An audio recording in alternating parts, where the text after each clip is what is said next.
Marco Rubio, they're extraordinary. I want to thank Special Envoy for Peace, Steve Witkoff, who has been unbelievable.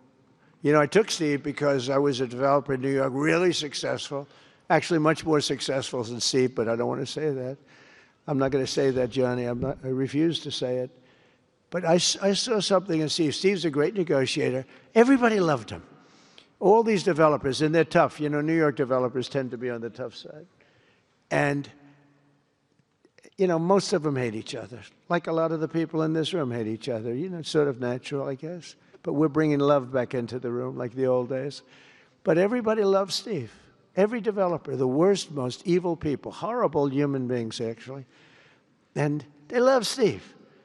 So I remember this, and we had some conflicts, to put it mildly, in the world. And I said, Steve, how would you like to be Henry Kissinger Jr. that doesn't leak?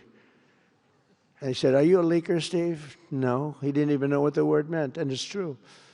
I always say Henry Kissinger, who was one of the great leakers of all time, by the way, Richard Nixon said to him, Henry, who's leaking all this stuff? I don't know, Mr. President. It was Henry. It was like, these are little stories I like telling you. But Steve has been unbelievable. Everybody likes him. Ukraine loves him. Europe loves him. Russia loves him. I mean, there's nothing wrong with this. He goes to see President Putin. Didn't know Putin. I set him up a meeting to see. I said, how's Steve doing? Sir, he's still inside. Oh, that was an hour.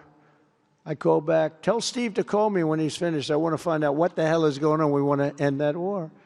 Sir, he's still inside. 3 hours, 4 hours. They were together for 4 hours, the first meeting. That's talent. And they get along. I mean, people like or don't like Putin or Zelensky. They get along. Same thing with Zelensky. I mean, they all love Steve, and Steve's doing a great job. That's a tough one. That's a much tougher one.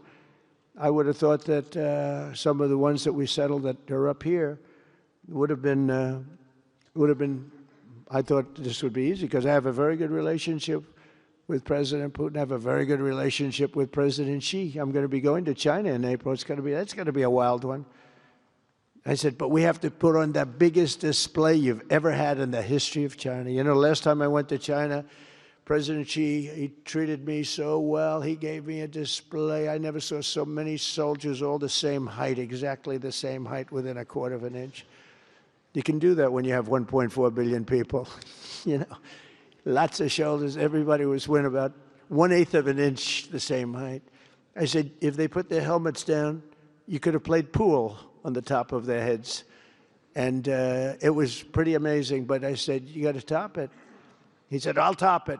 We're going to top it. We're going to have a lot of the people, most of the fake news back there is going to be going. So we have, Steve has done a great job. And then